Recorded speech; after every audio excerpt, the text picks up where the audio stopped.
welcome to the DO Boxing Show. I'm your host, Dameon Okposio, and welcome to episode number 29. And we're going to talk about why the media doesn't cover boxing today. So this is something that I've touched on before in my magazine and online on my Facebook page for Below the Belt Boxing Magazine.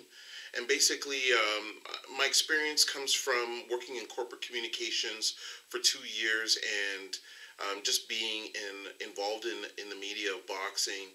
And I've talked to numerous reporters, television stations, the managers there, and asked them, why don't you cover boxing? How come boxing is not covered? Especially in Canada. And basically it boils down to revenue. The revenue from ads. So there isn't a lot of ads that's put in by boxing into the local newspapers or even into the national newspapers.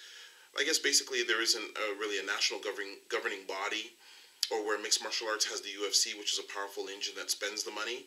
And you don't necessarily have to be a powerful organization in order to be somebody that can spend money on advertising, but boxing doesn't have an organization that regularly spends money to advertise the actual sport.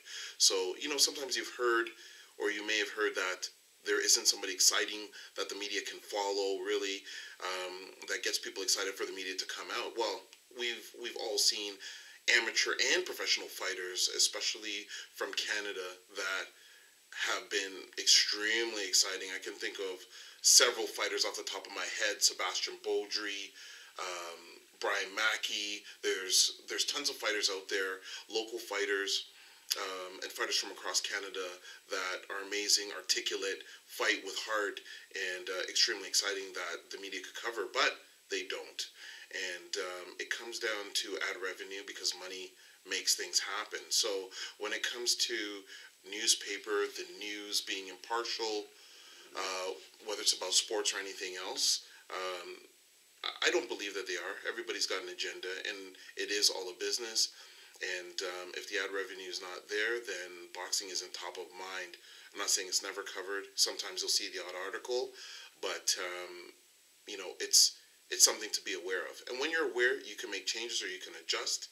And that means that as a fighter, if you're trying to build your brand, or you want to get your name out there, and you want to translate into sponsorship or money or being noticed, then that means that you have to invest in yourself. So I run a boxing magazine. Yes, I have a vested interest in pumping that out, because my goal, of course, is to build boxing and to build business for myself. But aside from even my boxing magazine, how many of the fighters out there are sending press releases to the local papers? The local papers will put in a lot of articles for free, but if they don't, are you willing to put in advertising for your brand? Because you can advertise in the local papers.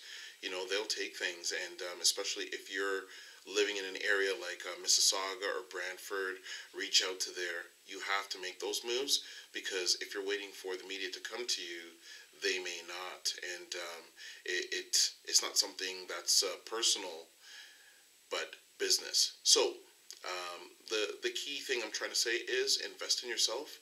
That's why the media, one of the main reasons why they don't cover the sport of boxing, it's not because it lacks excitement. It's not because there's fighters that are not capturing the imagination. It's not because boxing is dead, because boxing is alive and well and always will be.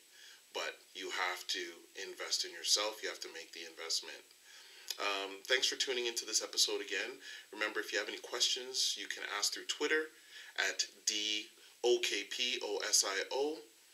or through my email, okposio@hotmail.com, okposio@hotmail.com. Don't forget to subscribe to the YouTube channel, and we'll see you at the next episode.